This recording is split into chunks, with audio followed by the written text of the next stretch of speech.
Assalamualaikum dan salam sejahtera. Kami dari kelas F2B. Nama saya Nur Afrina Rifki binti Zul Azman. Saya Nur Ali Najah binti Ruslan. Nama saya Kim Yushen. Sekarang saya akan menjelaskan tentang sudut kaedah tulisan mengeja Jawi yang terdapat dalam artikel yang telah dipilih oleh kumpulan kami. Terdapat banyak kaedah mengeja Jawi yang dapat dijumpai dalam artikel kumpulan kami. Jadi, saya sekarang bertanggungjawab untuk menjelaskan bahagian kaedah mengeja Jawi yang terdapat dalam artikel kami. Yang pertama, kaedah mengeja Jawi satu sukata. Kaedah mengeja Jawi satu sukata ini terbagi kepada dua, iaitu terbuka dan tertutup. Sukata terbuka ini dilambangkan oleh satu huruf konsonan dan juga satu huruf vokal, iaitu KV, dan sukata tertutup dilambangkan oleh dua huruf konsonan dan satu huruf vokal mengikut aturan KVK, konsonan, vokal dan konsonan. Contoh bagi sukata terbuka ialah D dengan K. Manakala contoh bagi sukata tertutup ialah boat, dan juga jam. Kaedah mengeja Jawi yang kedua ialah kaedah dua sukata. Kaedah dua sukata ini terbagi kepada empat, iaitu terbuka-terbuka, terbuka-tertutup, tertutup-terbuka dan juga tertutup-tertutup. Dalam artikel yang telah dianalisis, hanya terdapat tiga jenis kaedah dua sukata, iaitu terbuka-terbuka, terbuka-tertutup dan juga tertutup-tertutup. Kaedah terbuka-terbuka ini merupakan gabungan daripada huruf konsonan, vokal dan konsonan vokal, KV plus KV. Contoh bagi perkataan kaedah terbuka-terbuka ini yang terdapat dalam artikel tersebut ialah sini, hari dan juga ketua. Kemudian sukata terbuka tertutup. Sukata terbuka tertutup ini merupakan gabungan daripada huruf KV dan juga KVK. Contoh perkataan yang terdapat dalam artikel tersebut yang merangkumi terbuka tertutup ini ialah dari dan juga lemas. Seterusnya ialah kaedah mengeja Jawi vokal rangkap. Vokal rangkap ini ialah dua huruf vokal yang ditulis secara berturutan, iaitu berturutan dari berlainan suku kata. Terdapat tiga jenis vokal rangkap, iaitu AI, AU dan juga UI. Contoh perkataan yang terdapat dalam artikel yang merupakan vokal rangkap ialah dari jenis vokal rangkap AI, iaitu sebaik, dinaiki dan juga dipercayai. Seterusnya ialah kaedah Darlong. Darlong ini merupakan kaedah yang menghapuskan huruf alif di akhir sesuatu perkataan. Contoh yang terdapat dalam artikel tersebut ialah seperti bersama, mereka dan berkata. Kaedah seterusnya yang kami peroleh daripada dalam artikel itu ialah kaedah imbuhan. Imbuhan ini terbagi pada tiga, iaitu imbuhan awalan, imbuhan akhiran dan imbuhan apitan. Tetapi hanya dua jenis imbuhan yang kami peroleh daripada dalam artikel ini. Yang pertama ialah imbuhan awalan. Imbuhan awalan ini ialah imbuhan yang terletak pada awal kata dasar. Contoh yang telah terdapat dalam artikel ini ialah seperti menerima, berkata dan terjatuh. Yang kedua ialah imbuhan apitan. Imbuhan apitan ini terletak pada awal dan akhir kata dasar dengan secara serentak.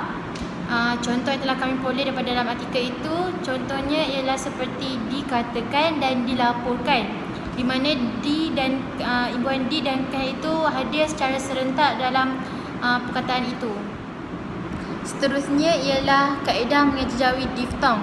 Diftong ini bermaksud dua vokal atau dua bunyi yang menduduki satu suku kata.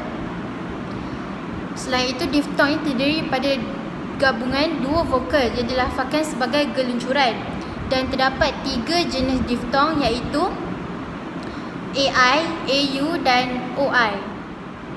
Tetapi dalam artikel yang telah kami kaji ini, hanya terdapat satu jenis diftong, iaitu kaedah diftong AI, di mana contoh perkataannya ialah balai dan sungai. Yang seterusnya ialah homograf. Apakah itu homograf? Baiklah, sekarang saya akan menjelaskan apa maksud homograf. Baik, homograf merujuk kepada dua kata atau lebih yang sama ejaan tetapi berlainan maknanya. Bukan itu sahaja, homograf juga boleh berlaku serentak dengan homonim, iaitu bunyi yang sama. Misalnya, perkataan bagi jaga boleh diertikan sebagai bangkit atau sebagai maksud pengawal keselamatan.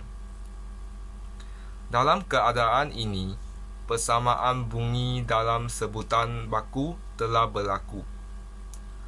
Tambahan pula, homograf juga banyak berlaku dalam tulisan Jawi dengan 6 huruf dalam tulisan Rumi.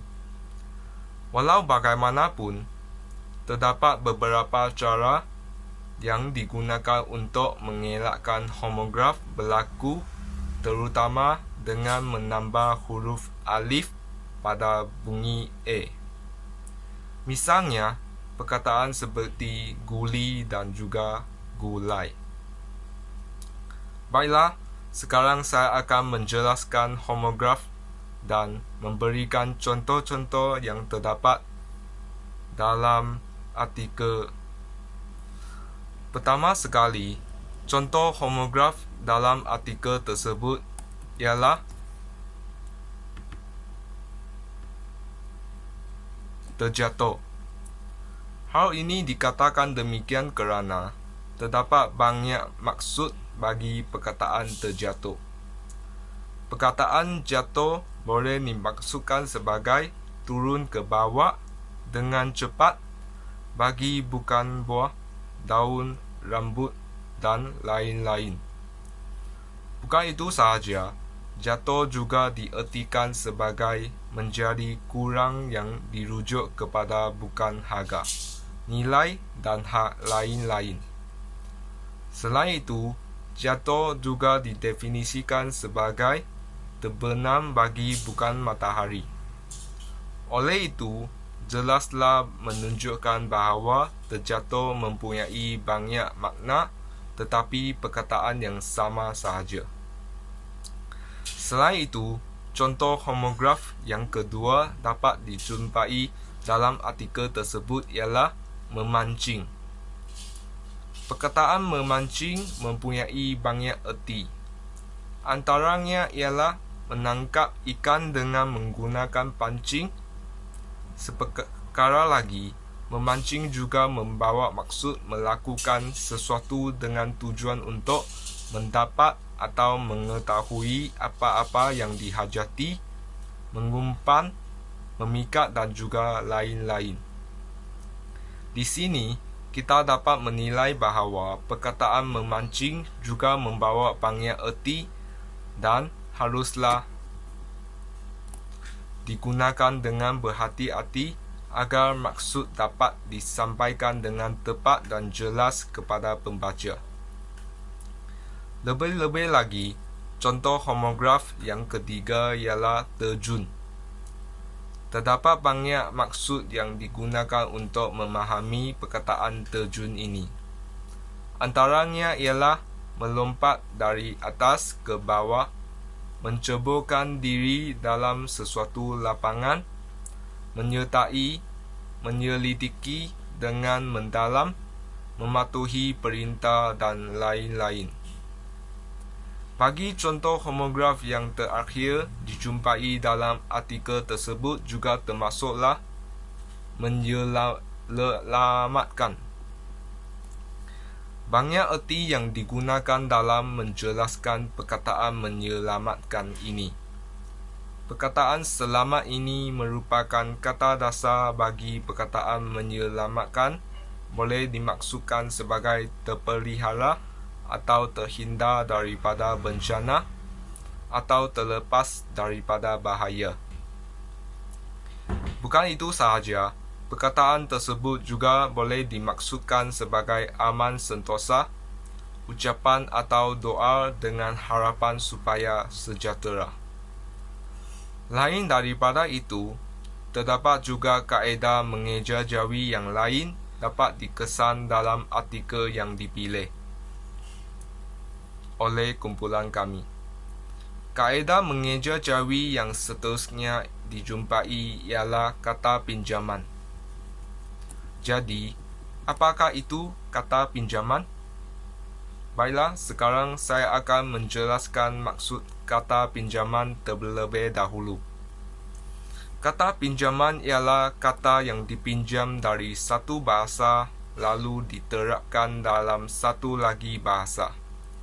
Sungguh pun demikian, istilah kata pinjaman tidak menyampaikan maknanya setepat-tepatnya kerana kata yang dipinjam tidak dipulangkan kepada bahasa peminjam.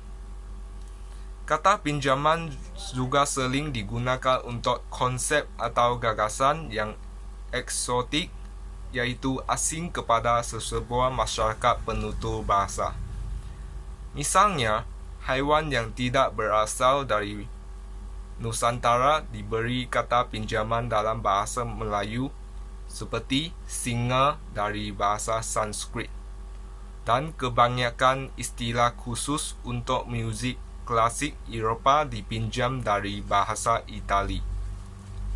Berbeza pula dengan kata fungsi seperti kata ganti nama, bilangan, dan perkataan yang memaksudkan konsep sejagat yang jarang menggunakan kata pinjaman.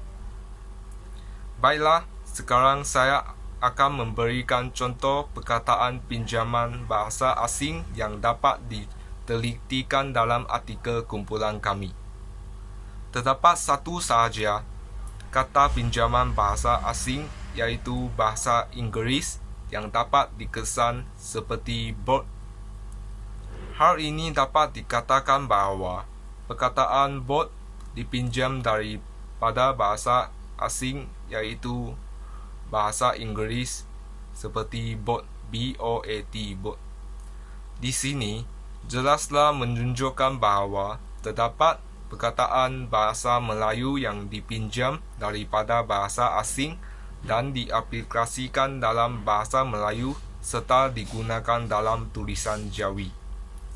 Oleh itu, marilah kita belajar bersungguh-sungguh agar dapat mengembangkan ilmu pengetahuan kita dalam bahasa Melayu dan tulisan Jawi. Itu sahaja daripada kumpulan kami. Sekian, terima kasih.